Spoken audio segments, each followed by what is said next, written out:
There's a strange thing that happens to empaths in the weeks before their life changes completely. Everything falls apart. Relationships they thought were solid suddenly feel wrong.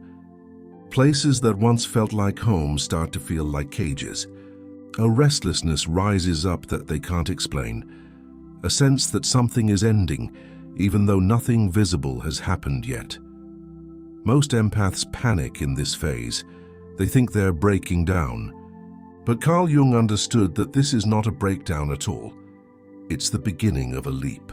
Jung spent his life studying the process of transformation, the way the psyche reorganizes itself before a person becomes who they're meant to be.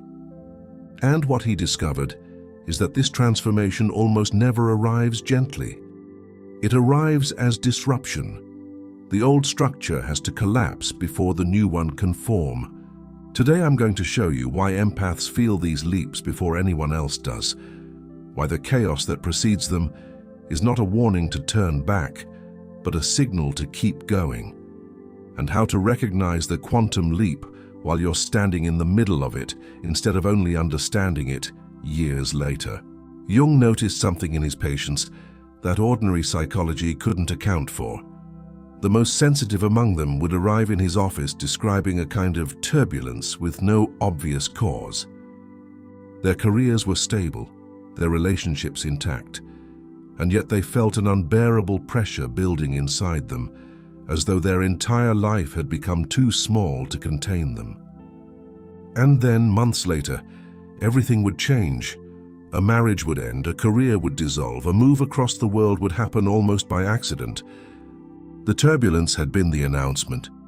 The empath had felt the change coming long before it arrived in the physical world. This is the first thing empaths don't understand about themselves. You register change before it happens, not because you're anxious, and not because something is wrong with you, but because you are tuned to the undercurrent of your own life.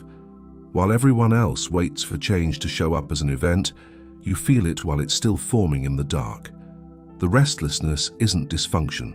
It's information arriving early. Jung believed the psyche is always moving toward wholeness, toward the full expression of who a person is meant to become. He called this individuation, and he understood that it doesn't advance in a straight line. It advances in leaps. A period of stability, then a sudden collapse, then a reorganization at a higher level. The empath, being more sensitive to their inner world, feels the collapse phase most acutely. What looks like falling apart is actually the old self loosening its grip so the new self can emerge. Here is why this is so disorienting. During a quantum leap, the two versions of you exist at the same time. The old you who still wants the safety of the familiar, and the new you who cannot tolerate the familiar for one more day. You feel both pull simultaneously, and the tension between them is exhausting. You grieve a life you haven't even left yet. You mourn people who are still in your life.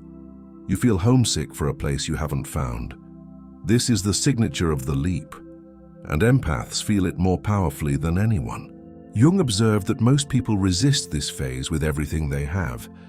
They cling to the collapsing structure because the unknown terrifies them. They interpret the discomfort as a mistake to be corrected rather than a door to be walked through. And so they spend years trapped, sensing that their life should be different but too afraid to let the old version die. The empath is especially vulnerable to this trap because the empath feels responsible for everyone's comfort, including the comfort of the people who benefit from them staying exactly as they are. But the empaths who understand what's happening respond differently. They stop treating the turbulence as an emergency. They start treating it as a compass. When a relationship suddenly feels wrong, they don't rush to fix it. They ask what it's revealing. When a familiar place starts to suffocate them, they don't force themselves to be grateful. They listen. They've learned that the discomfort is not punishment, it's direction. This is where Jung's framework becomes essential.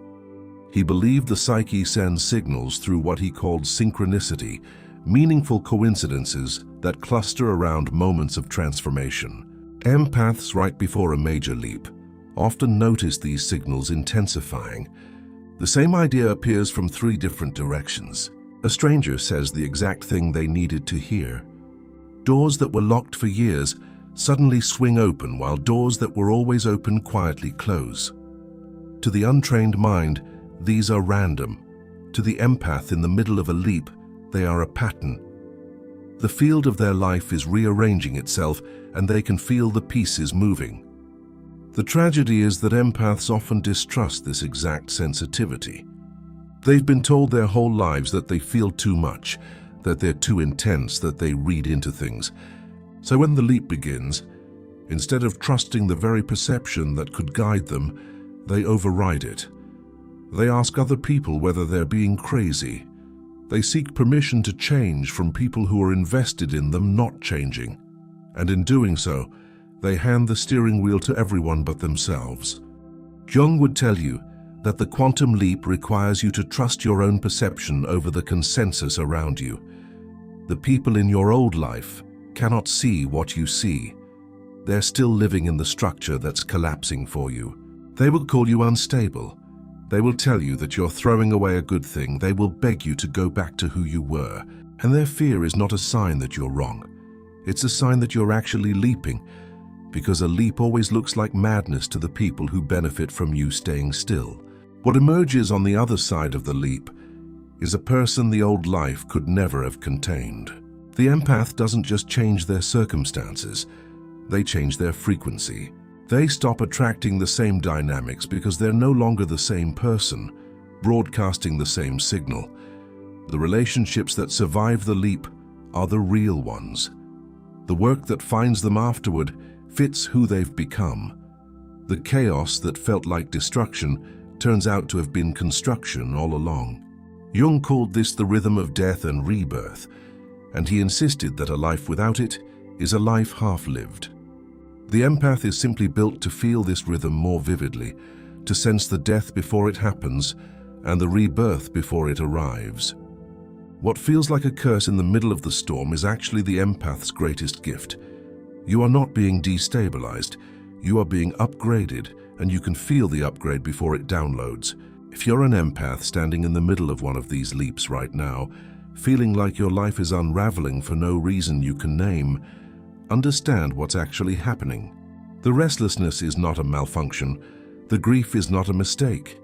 The pull toward the unknown is not self-sabotage. It's the oldest process there is, working through the most sensitive instrument there is, which is you. You are not falling apart. You are falling forward. You are not losing your life. You are outgrowing the version of it that was never big enough for you. And the discomfort you feel is not the sign that you've gone wrong. It's the sign that you're finally about to arrive.